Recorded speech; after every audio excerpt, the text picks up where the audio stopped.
Jail गया नहीं था, जेल में डाल दिया था। अपने डॉक्टर ने माँ बहन की गालियाँ दी, जाति सूचक गालियाँ दी, मुझे अपमानित किया। ये भगवा नहीं, ये पीला है। अच्छा। येलो, ये क्रांति का प्रतीक है, नौजवानी युवाओं का प्रतीक है। ये तो आपके प्रश्न का जवाब चिकित्सक को देना चाहिए। किसी भी डॉक्टर को मैंने आज तक इलाज करने के दौरान या अस्पताल के अंदर तंग नहीं देखा है। मेरे अकेले का अपमान नहीं हुआ, मध्य प्रदेश के 230 विधानसभा सदस्य, इन सबका अपमान हुआ। विधायक होने के नाते पूरे मध्य प्रदेश के सभी लोगों की आवाज़ उठाता हूँ। कांग्रेस के लोग अगर हमारे पास में आ जाते हैं उधर से टूट करके, अच्छा, तो हम वेलकम करेंगे। बीजेपी के लोग भी अगर टूट के हमारे पास में आएंगे तो हम वेलकम करेंगे। अगर जीतू पटवारी भारत आदिवासी पार्टी में आते हैं तो आप उनका स्वागत करेंगे। मेरे लिए जेल पहली बार नहीं थी, शायद 14वीं या 15वीं बार जेल थी मेरे। विधानसभा के अध्यक्ष महोदय नरेंद्र सिंह जी तोमर साहब के रिश्तेदार हैं डॉक्टर, ये कहा जा रहा है। मेरे बाप का भी राज नहीं, किसी और के बाप का भी राज नहीं। आदिवासी तबके के लिए संघर्ष करने वाले रतलाम के सैलाना विधानसभा सीट से विधायक कमलेश्वर डुडियाल, जो अभी हाल ही में जेल गए थे और अभी जेल से आने के बाद अब भोपाल में भी आ गए हैं और भोपाल में आने के बाद अब हम हमारे साथ बातचीत करने के लिए मौजूद हैं। पहले तो क्या हाल है आपके? हम बेहतर हैं, आप कैसे हैं? क्यों जेल क्यों गए? जेल गया नहीं था, जेल में डाल दिया था। डाल दिया सीधे? कैसे? हम लोग शांतिपूर्वक आंदोलन कर रहे थे क्योंकि वहाँ का प्रशासन ने हमारे खिलाफ मुकदमा कर दिया। हम फरियादी थे, फरियादी को आरोपी बना दिया, आरोपी को फरियादी बना दिया। सुन नहीं रहे थे। सरकार को हम लोग सुनाने के लिए, सरकार को दिखाने के लिए 11 तारीख को प्रदर्शन था पीसफुली, तो वो मूवमेंट चालू करने के पहले ही मुझे गिरफ्तार कर लिया था। गिरफ्तार करके जेल में डाल दिया था। जो डॉक्टर के साथ जो घटनाक्रम हुआ उसे जरा विस्तार से बताइए। मेरे विधानसभा क्षेत्र के बहुत सारे मरीज अस्पताल जिला चिकित्सालय रतलाम में इलाज लेने के लिए जाते हैं। मेरे को लगातार ये आ रहा था कि रतलाम के जिला अस्पताल होने के बावजूद भी दवाइयाँ नहीं मिलती अस्पताल में, बाहर से खरीदनी जाती हर बार। डॉक्टर्स अवेलेबल नहीं हैं, अस्पताल के अंदर बुनियादी सुविधाएं होती हैं, साफ़ सफाई, पानी पीने का, इस टाइप की चीज़ें शिकायत लगातार आ रही थी। 5 नवंबर को मैंने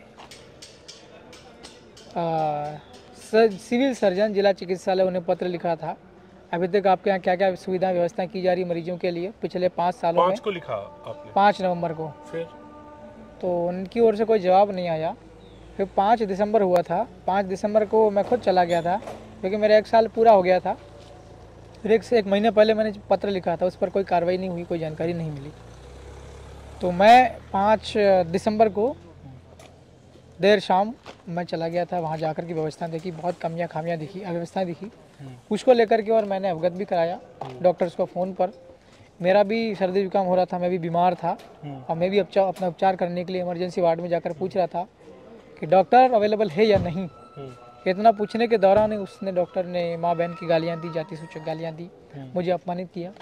इससे मैं अकेला अपमानित नहीं हूँ, मेरा पूरा समाज, पूरे भारत के 12 करोड़ से ज़्यादा आदिवासी अपमानित महसूस कर रहे हैं। लेकिन जो वीडियो में दिख रहा था तो उसमें डॉक्टर की तरफ से तो जो गाली दी गई वो तो मतलब वो एक किसी भी आम इंसान के लिए भी मतलब वो अपमानजनक बात थी ही, लेकिन आपके लोग भी काफी हावी दिख रहे थे वीडियो में, तो जाहिर सी बात है कि गाली देने के बाद एक वो स्थिति आई होगी।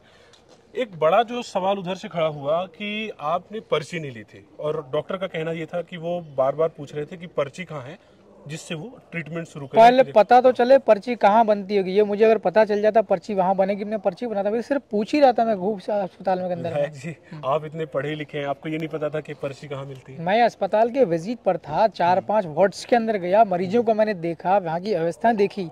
इस दौरान रास्ते में चलते में ही वो आ गया था आपका इमरजेंसी वार्ड, और एक डॉक्टर था, उसके गले के अंदर में स्टेथोस्कोप होता है आपका बीपी वगैरह चेक करने का, है ना, उस टाइम पर उसके पास नहीं था। एक वकील जैसा होता है अदालत के अंदर में, उसका यूनिफॉर्म होता है। यहाँ तक कि आज परंपरा है भारत में कि कोई नेता होता है उसके भी कुर्ते उर्ते पहनते हैं 90% से ज़्यादा नेता। एक डॉक्टर होता है उसका भी सफ़ेद कलर का ऊपर जैकेट लगता है। मुझे नहीं लग रहा था ये डॉक्टर है ऐसा। मैंने उससे पूछा कि आप चिकित्सक हैं? अगर चिकित्सक हैं तो मैं पूछता। डॉक्टर के जो पोशाक है उन सब चीजों पे तो ठीक है, लेकिन आज आपका पोशाक बहुत ही शानदार और बहुत ही बेहतरीन लग रहा है। नहीं, ये तो जनप्रतिनिधि का पोशाक है, ये लंबी पहनते हैं भारत के अंदर में, इंडिया में लंबी पहनते हैं इसको, है ना। आम आदमी लंबी नहीं पहनता, आम आदमी भगवा भी टकाने लगे हैं आप क्या? ये भगवा नहीं, ये पीला है। अच्छा, येलो, ये क्रांति का प्रतीक है, नौजवानी युवाओं का प्रतीक है ये। तो अब वापस बात पे आते हैं। तो विधायक जी, आपने देखा कि जिस तरह से डॉक्टर के खिलाफ हुआ क्या, हमें जानना चाहते हैं। डॉक्टर के खिलाफ कुछ भी नहीं हुआ है, इसलिए कि वो एक जनप्रतिनिधि को गाली देता है डॉक्टर, उसके बाद डॉक्टर के साथ कुछ नहीं हुआ, मतलब ना तो उसकी गिरफ्तारी हुई उसके खिलाफ। हाँ, उसके खिलाफ मैंने धरना देकर के मुकदमा करवा। मुकदमे के अंदर में भी जो सेक्शन लगनी चाहिए धारा कानून की, BNSS भारतीय न्याय संहिता उसका वो भी नहीं लगाया और गिरफ्तार किया जाना चाहिए, वो गिरफ्तार भी नहीं हुआ और उसे निलंबित करना चाहिए था, निलंबित भी नहीं किया। उस डॉक्टर के अगेंस्ट में डिपार्टमेंटल इंक्वायरी इनिशिएट करना था, वो भी नहीं किया। बर्खास्त किया जाना चाहिए ऐसा दोबारा, तो वो भी नहीं किया। अच्छा, तो डॉक्टर के खिलाफ जो है कुछ नहीं हुआ जैसा कि आपका कहना है। एक जो बड़ा मसला हमेशा उठता है डॉक्टर प्रोटेक्शन एक्ट, ये क्या है, इससे जरा समझाइए कि मतलब डॉक्टर भी गए और उनके साथ और भी डॉक्टर थे जो आपके खिलाफ शिकायत लेके गए। इसका जवाब, आपके प्रश्न का जवाब चिकित्सक को देना चाहिए। वो चिकित्सक ना दे पाए तो कोई दूसरा चिकित्सक उसका प्रतिनिधि दे। नहीं, लेकिन डॉक्टर प्रोटेक्शन एक्ट में जो प्रावधान किए गए हैं उस हिसाब से कानून ने भी काम किया होगा, जाहिर सी बात है। या फिर नहीं किया होगा, तो आप चूंकि पढ़े लिखे एक विधायक हैं, आप समझते हैं, अपने मुद्दों को समझते हैं, तो हम इसलिए आपसे जानना चाह रहे थे कि आखिर वो क्या चीजें जो है बीच में ऐसे आड़े आ गई जिससे डॉक्टर के खिलाफ कार्रवाई नहीं। देखिए, प्रोटेक्शन इंग्लिश वर्ड है। और एक मसला और इसमें मैं जोड़ना चाहूंगा। आपने हमेशा देखा होगा कि हम आपसे उम्मीद भी करते हैं कि इन मसलों पर आप अपनी राय रखें। आप देखे होंगे कि डॉक्टर के खिलाफ कभी भी कुछ होता है, अचानक से वो हड़ताल पर आ जाते हैं। आप देखे होंगे कि चाहे यहाँ तक कि वो ये भी बोल देते हैं कि अब चाहे मरीजों की जान जाए लेकिन अब हम जो है हड़ताल पर आ गए हैं तो आ गए हैं।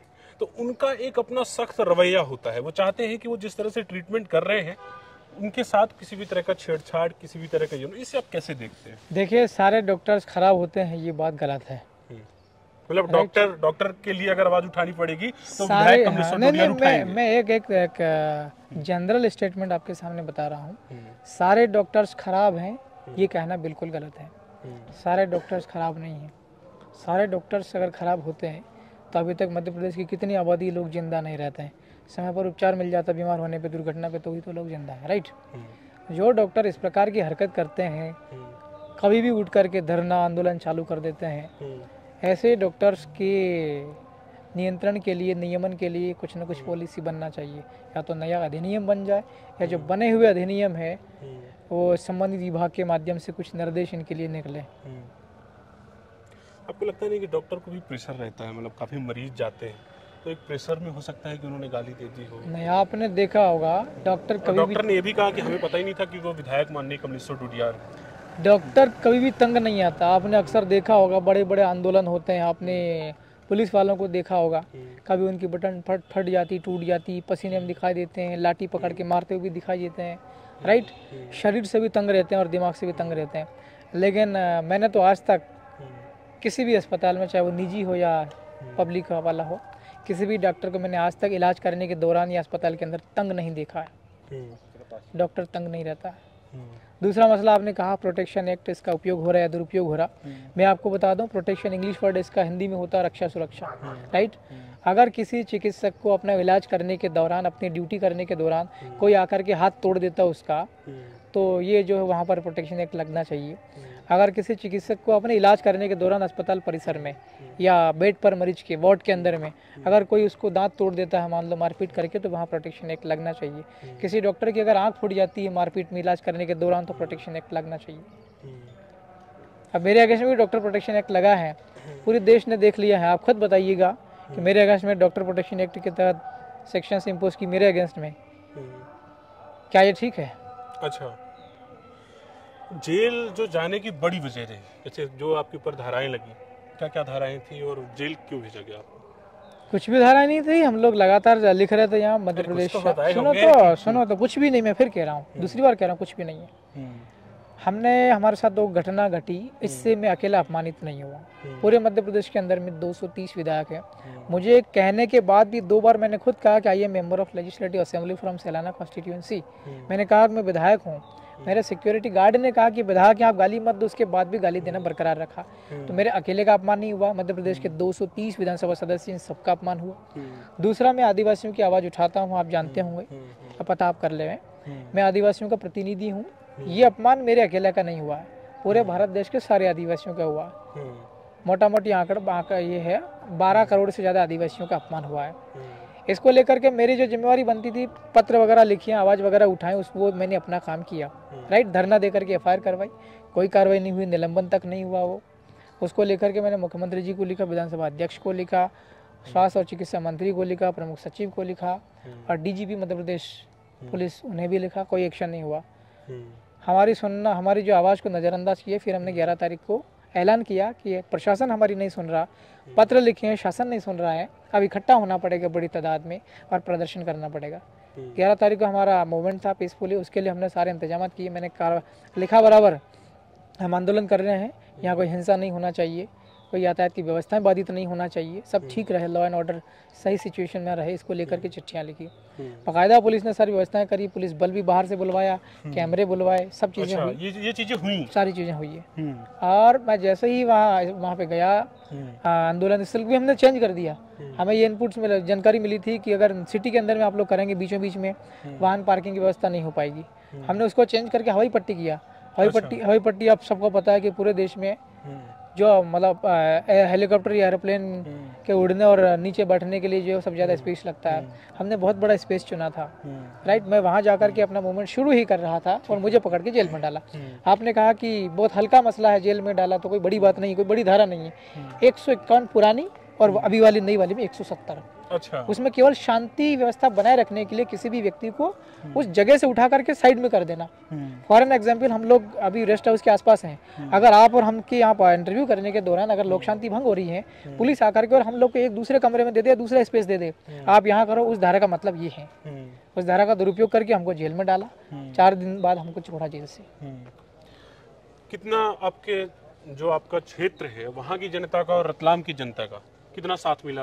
बात आपने सामने आई कि जो है MK स्टालिन जो मुख्यमंत्री हैं वो भी आने वाले हैं, हेमंत सोरेन आने वाले हैं, तो कहाँ पे मामला गड़बड़ हो गया या फिर गड़बड़ नहीं भी हुआ तो आपके क्षेत्र की जनता ने या फिर आदिवासियों ने आपका कितना साथ दिया कि पूरे प्रदेश भर में कम से कम एक मूवमेंट दिख सकता था, तो उसका असर आप कैसे देखते? देखिए, मैं तो जेल में था। आंदोलन शुरू करने के पहले मुझे जेल में डाल दिया था। मेरे सहित 13 साथी थे, मेरे एडवोकेट थे, अपना लीगल काम करने के लिए आए थे मेरे ही केसेस के बारे में, उन्हें भी उठा के जेल में डाल दिया था। फिर बाकी बाद में जो है हमारे समाज के लोगों ने वहाँ रतलाम में आंदोलन किया था, ये जानकारी मुझे है। और मैं जेल से निकलकर सीधा भोपाल आया हूँ। आंदोलन कैसा हुआ इस बारे में मुझे ज़्यादा जानकारी नहीं। I was in jail. कौन से वो बड़े लोग थे जो जेल आप गए, फिर उसके बाद जब जेल से वो वापस आए तो आपसे संपर्क किए, आपके लिए कम से कम एक आवाज उठाने की उन्होंने बात कही, कोशिश करी? कौन से वो लोग थे? मेरा काम है विधायक होने के नाते पूरे मध्य प्रदेश के सभी लोगों की आवाज़ उठाता हूँ। हम बिल प्रदेश की नए राज्य की मांग कर रहे हैं, उसमें हमारा रतलाम, झाबुआ, अलीराजपुर, धार, खरगोन, खंडवा, बड़वानी, इंदौर भी आता है उसका, और मंदसौर, नीमच, उज्जैन, ये जो है 10-12 जिले यहाँ पर हम लोग मेनली काम कर रहे हैं। इसके अलावा हमने गोंडवाना इलाके की भी हम लोग आवाज़ उठाते हैं। कभी अन्याय जोर जुल्म होता है या शासन की कुछ गलत नीतियाँ होती हैं जनता के हितों के अगेंस्ट में, वहाँ पर भी हम लोग लड़ते हैं। तो आदिवासियों सहित संपूर्ण मध्य प्रदेश के हकों के लिए मैं बोलता हूँ, लड़ता हूँ। सड़क हो चाहे पाइए सदन हो, तो पूरा साथ सहयोग मिला, मुझे ऐसी जानकारी है। अच्छा, और जो मुख्यमंत्रियों के आने की बात थी वो कहाँ तक रह गई? हमने संपर्क किया था, उन्होंने खुद ही संज्ञान में लिया था। तमिलनाडु के मुख्यमंत्री जी ने मध्य प्रदेश के अंदर किसी एक आदिवासी विधायक के साथ में माँ और बहन की नंगी गालियां दी। वो इसलिए दी कि वो विधायक आदिवासी है और लगातार लोगों के हकों के लिए संघर्ष करता हो, चाहे वो स्वास्थ्य सुविधा सुधारने हो या स्कूल्स में एजुकेशन ठीक करना हो या रोजगार के लिए कोई बात उठानी हो, नए राज्य की मांग करना हो। तो उन्होंने खुद संज्ञान में लेकर के, और फिर हमने भी उनके ऑफिस में हमने भी संपर्क किया। You are invited in protest program. तो उन्होंने कहा था कि अगर हमारे हेलीकॉप्टर लैंडिंग की और सारी सुरक्षा व्यवस्था की हरी झंडी मिल जाती है, we will participate in protest movement. दूसरा, इन सब के बीच आपने देखा पहले ही जब गाली गलौज वाली वीडियो जो है वो तमाम मीडिया में चलने लगी और वीडियो वायरल होने लगा, उसके बाद जो है Jitu Patwari MP PCC chief जो है उनका बयान सामने आता है और वो जो है स्टैंड लेते हैं कि मैं विधायक कमलेश्वर डुडियार के साथ हूँ। तो क्या वो कांग्रेस से नज़दीकी आपकी पड़ रही है कि आप कांग्रेस में जा सकते हैं? नहीं, हम तो लोगों के नज़दीक में हैं। अच्छा, हम लोगों के नज़दीक में जाना चाहते हैं। अच्छा, इसमें कांग्रेस के लोग अगर हमारे पास में आ जाते हैं उधर से टूट करके, अच्छा, तो हम वेलकम करेंगे। बीजेपी के लोग भी अगर टूट के हमारे पास में आएंगे तो हम वेलकम करेंगे। अभी तक आपने ये सुना था कि 1-2 विधायक अगर अन्य दलों का है तो उसकी खरीद फरोख्त तो होती है, इधर उधर ले जाना होता है। लेकिन हम ये कहते हैं कि दूसरे दलों के विधायकों को हम लोग जोड़ेंगे। अगर जीतू पटवारी भारत आदिवासी पार्टी में आते हैं तो आप मैं उनका स्वागत करेंगे बिल्कुल। लेकिन उसके लिए जीतू पटवारी को कांग्रेस छोड़ना पड़ेगा, ऐसा विधायक जी कह रहे हैं। नहीं, अगर वो छोड़ना चाहते हैं तो जबरदस्ती दबाव बना करके और पैसा देके खरीदने वाला वो काम नहीं करते हैं। अच्छा। अगर उन्हें लग रहा है कि भारत आदिवासी पार्टी और कमलेश्वर ठीक काम कर रहे हैं और कांग्रेस में रहकर के वो नहीं कर पा रहे हैं और वो अच्छा करना चाहते हैं, वो कैन ज्वाइन। अच्छा विधायक जी, ये सारी चीजें हुई, आप जेल गए, जेल में क्या था, जेल में कैसा, मतलब एक विधायक के लिए क्या अलग से सुविधाएं रहती हैं, हम ये भी जानना चाहते हैं, सभी लोग जानना ही चाहते हैं। मेरे लिए जेल नहीं, आप चूंकि लाडली हैं अपने क्षेत्र के और काफी लोग जो है आपके फॉलोवर्स भी हैं सोशल मीडिया में, और लोग जो आपको देखते हैं, सुनते हैं, गंभीरता से लेते हैं, वो भी हो सकता है उनकी भी चिंता हो कि विधायक जी जेल चले गए, जेल में कैसी व्यवस्था थी, मच्छर उच्छर काटे आपको जेल में? मेरे लिए जेल पहली बार नहीं थी, हाँ। शायद 14वीं या 15वीं बार जेल थी मेरे लिए। लेकिन हम ठीक है, चिंता लोगों की। विधायक तो आप बनने के बाद, विधायक बनने के बाद पहली बार थी जेल। जेल के अंदर में जैसी व्यवस्था पहले चल रही थी वैसी ही चल रही है, सुधार उधार नहीं आया है जेल में। अगर आप पूछें क्या क्या गड़बड़ियाँ थी, क्या क्या व्यवस्थाएं थी, तो हम बताते हैं कि जेल के अंदर में व्यक्ति के जिंदा रहने की जगह। जेलर कौन थे वहाँ में, क्योंकि मैं भी नहीं जानता वो कौन थे जेलर वहाँ? जेलर एक मकवानी जी करके हैं और जेल के अधीक्षक एक भदौरिया जी करके हैं। हाँ, जेलर साहब ने आपके लिए ठीक ठाक व्यवस्था करके रखी थी? नहीं, बंदी जो होता है जेल के अंदर में, वो चाहे प्रधानमंत्री हो, मुख्यमंत्री हो, या किसी अदालत का जज क्यों ना हो, या कोई पुलिस ऑफिसर क्यों ना हो, जेल के अंदर में सभी को नियमों का पालन करना होता है। अगर आप भी जेल में चले गए और आपका हम बड़े पत्रकार आदमी हैं ऐसा कहेंगे तो आपके साथ में पत्रकार होने के हिसाब से ट्रीट नहीं किया जाएगा। आप वहाँ पर अक्यूज्ड हैं और मजिस्ट्रेट के सामने आप पेश हुए हैं और आपको जेल में डाला है, हिरासत कस्टडी में लिया है। जैसा सब लोग खाना खाते वैसा आपको मिलेगा, जो बिस्तर सबको मिलते हैं वो आपको मिलेंगे, जहाँ बाकी बंदी जैसे रहते हैं उसी हालात में आपको रहना होगा। लेकिन मेरा ये कहना है कि एक मानव अधिकार एकदम से इक्विटी एंड इक्वालिटी टाइप का रहता है कि थोड़ा सा विधायकों के लिए, चूंकि जो जनप्रतिनिधि हैं और जनता ने उन्हें चुना है, उनको थोड़ा सा अलग कुछ फैसिलिटेट किया जाता है। नियम में तो ये है कि जनप्रतिनिधियों को, खास करके विधानसभा सदस्य और लोकसभा सदस्य, उनके लिए वहाँ बैरक की अलग व्यवस्था है, बैरिंग की अलग व्यवस्था होना चाहिए। फॉर एन एग्जाम्पल अगर मैं हूँ जेल के अंदर में और मेरे अपोजिशन पार्टीज के लीडर्स, राइट, अगर मेरे साथ में कोई अनहोनी कर दे, लड़ाई झगड़े हो जाए, राइट, या कहीं धोखा ना हो जाए जेल के अंदर मेरे साथ में, तो मुझे जीवित रखना है और मेरे मानव अधिकारों का हनन ना हो, उसके लिए ये रहता है कि आपको सामान्य जो बंदी हैं, जैसे मान लीजिए कोई चाकू छुरी चलाते हैं, कुछ लोग गैंगस्टर होते हैं, कुछ लोग, और उनके साथ में नहीं रखना है। कमरा अलग आपका रहा जाएगा, बिस्तर सेम वैसे ही रहेंगे और आपका भोजन भी सेम वही रहेगा, लेकिन आपकी वहाँ रहने की, जेल काटने का जो प्लेस रहेगा, स्पेस, वो अलग रहेगा। ठंड थी तो कंबल उम्बल, कितनी कंबलें मिली आपको? बस वही, सबको दो दो, हमको भी दो दो, ठंड लगती है। अच्छा, सबको दो, आपको भी दो, तो ठंड लग रही थी आपको काफी? सबको ठंड लगती है, सारे लोग बंदी परेशान है, अंदर हमको ठंड लगती है। खाने से मैं अकेला परेशान नहीं हुआ हूँ, हम तो सिर्फ चौथे दिन बाहर आ गए हैं। अभी तो हम ये जानना चाहते हैं कि आप जेल गए, करीब से देखा आपने, तो चूंकि आप बोलते हैं कि हम मध्य प्रदेश के सभी लोगों की आवाज उठाएंगे, तो जेल के लिए अभी क्या लगता है, क्या सुधार होना चाहिए और ये सारी चीजें कैसे हो जाती हैं? मैं आपके जरिए कहना चाह रहा हूँ, इसके एक समझ आपके जरिए कहना चाह रहा हूँ, मध्य प्रदेश शासन में जितने भी डिपार्टमेंट्स हैं, कभी कभार एक डिपार्टमेंट रिपील हो जाता है, फिर कोई से नया बन जाता है, राइट, अबाउट 70 आई थिंक इतने डिपार्टमेंट्स हैं, तो 230 विधायक हैं, 230 में से अभी 165 के आसपास बीजेपी का है, 163 जो भी है, तो हर डिपार्टमेंट का एक होना चाहिए मंत्री। क्लियर? विधायक जी, वापस उन्हीं बातों पर आते हैं कि एक डॉक्टर ने आपको गाली दी, अपोजिशन एक तरह से आपका, हमने जीतू पटवारी जी का स्टेटमेंट देखा, आपने भी आंदोलन की, प्रशासन को चेतावनी थी एक तरह से, एक वीडियो भी वायरल हुआ जिसमें आप कलेक्टर को सीधे आड़े हाथों लेते नजर आए। तो जिस तरह से आप अपने खिलाफ हुए, इन मसलों को लेकर एक तरह से सख्त थे, तो एक डॉक्टर पर एक कार्रवाई जो हो ही जानी चाहिए थी, तो आपको क्या लगता है कि कौन लोग होंगे पीछे डॉक्टर के, जो डॉक्टर बच गए?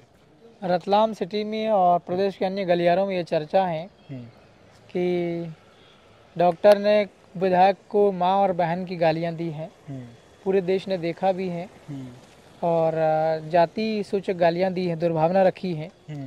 इतना कुछ होने के बाद भी, एफआईआर लिखाने के बाद भी, आंदोलन करने के बाद भी कार्रवाई नहीं हुई उसके अगेंस्ट में, उसे गिरफ्तार नहीं किया, उसको निलंबन तक नहीं किया। इसमें ये बताया जा रहा है, चर्चा है कि विधानसभा के अध्यक्ष महोदय नरेंद्र सिंह जी तोमर साहब के रिश्तेदार हैं डॉक्टर, ये कहा जा रहा है। अच्छा, मैंने 7 पेज की एक चिट्ठी लिखी है किसको? अध्यक्ष महोदय को। हमने ये कहा है कि पिछले 5 तारीख की देर शाम को जो घटना हुई मेरे साथ में, मुझे अपमानित किया। ये अपमान मेरे को अकेले को नहीं हुआ है, पूरा आदिवासी समाज अपमानित महसूस कर रहा है, पूरा मध्य प्रदेश ये अपमान महसूस कर रहा है। तो आप लोग इसको संज्ञान में लिया या नहीं लिया है, और आप तत्काल लेवें। और अगर डॉक्टर जो है आपका रिश्तेदार हैं तो आप लोग पब्लिकली बता देवें, और नहीं है तो भी बता देवें। अगर नहीं है रिश्तेदार तो आप लोग कार्रवाई क्यों नहीं कर रहे हैं, क्यों नहीं करवा रहे हैं? और अगर हैं आपके रिश्तेदार तो आप लोग कार्रवाई करेंगे या नहीं करेंगे? हमने उनसे कहा है कि आप कार्रवाई करें, देश जो है वो कानून से चलेगा। इस देश को कानून से चलने दो, मध्य प्रदेश को भी कानून से चलने दो, रतलाम जिला इसको भी कानून से चलने दो। ऐसा कहकर मैंने 7 पेज का एक चिट्ठी लिखी है। आगे आपका क्या, आपने एक प्लान तैयार किया है? आगे अपनी आवाज़ को आप कैसे रखेंगे? अध्यक्ष महोदय के रिस्पॉन्स का मैं इंतजार कर रहा हूँ कि वो आपको रिस्पॉन्स दे, उसके बाद जो हाँ कार्रवाई करना चाहते कि नहीं करना चाहते, ये वाला रिस्पॉन्स ये वाला पता चल जाए। हमारे जो लोग हैं आदिवासी लोग, वो कह रहे हैं भोपाल के अंदर प्रदर्शन करेंगे। रतलाम के अंदर आंदोलन किया था, सरकार को दिखाई नहीं दिया, सुनाई नहीं दिया, तो उसको सुनाने के लिए वो जो है भोपाल के अंदर में करेंगे, ऐसा मंथन चल रहा है। और यहाँ बंद कर लिया आपको, तो यहाँ भी बंद कर लिया आपको, जेल में डाल दिया। निकलना आता है। तो विधायक जी, वो डॉक्टर के साथ जो डॉक्टर का मसला जो हुआ, हमने उस पर बात करी, लेकिन एक जो कलेक्टर को लेकर आपका जो बयान काफ़ी वायरल हुआ, क्या वो बयान था कि वो कुछ तो भी था, मुझे ठीक ठीक ध्यान नहीं आ रहा कि तेरे इशारे पर जिला नहीं चलेगा या फिर कुछ ऐसा करके, वो था क्या? देखिए, मैंने जो पहले कहा मैं उसको रिपीट कर रहा हूँ। इस देश के अंदर कानून का राज, कोई भी जिला भारत का, तकरीबन 600 से ऊपर जिले हैं देश में, कोई सा भी जिला कानून से चलेगा, किसी के इशारे पर नहीं चलेगा। न मेरे इशारे पर चलेगा जिला, न किसी और के इशारे पर चलेगा, कानून से चलेगा। बस यही कहा था और मैं फिर कह रहा हूँ उसी बात। नहीं तो वो कहने की या कि कलेक्टर साहब को ये बात ध्यान दिलाने की क्या जरूरत पड़ गई आपको? मतलब क्या ठीक ठाक सपोर्ट नहीं था या फिर? सपोर्ट तो चाहिए ही नहीं, सपोर्ट किस बात का? तो फिर कानून से चलो, ये कह रहा हूँ मैं। तो नहीं, हमको सपोर्ट नहीं चाहिए। आपने धरना दिया, जिस दिन प्रदर्शन होना था, उसके पहले वो वीडियो जो है वो काफी वायरल हुआ। नहीं, हमारे रतलाम जिले के वर्तमान के जो कलेक्टर हैं, उनका ये कहना है कि कोई भी व्यक्ति अपनी फरियाद लेकर के कलेक्टर ऑफिस नहीं आएंगे, कोई ज्ञापन नहीं होगा, कोई आवेदन नहीं लिया जाएगा। अच्छा, ऐसा है? हाँ। तो मैंने कहा है कि ये क्या कर रहे हो, जिला चला रहे हो तो जिला अपनी मर्जी से चला रहे हो या फिर कानून से चला रहे हो? बस इतना पूछा था उससे। रहा सवाल बाप का, तो मेरे बाप का भी राज नहीं है, किसी और के बाप का भी राज नहीं, कानून का राज। हाँ, लेकिन इसमें इस मसले पर ये वीडियो भी काफ़ी वायरल हुई। तो बहुत अच्छा लगा आपसे बात करके, बहुत बहुत धन्यवाद। धन्यवाद धन्यवाद। तो ये थे हमारे साथ सैलाना विधायक कमलेश्वर डोडियार जी, जिन्होंने इन तमाम मसलों पर जो है हमसे गंभीरता से बात की। ये चर्चा आपको कैसी लगी हमें कमेंट बॉक्स में बताइए। बहुत बहुत धन्यवाद।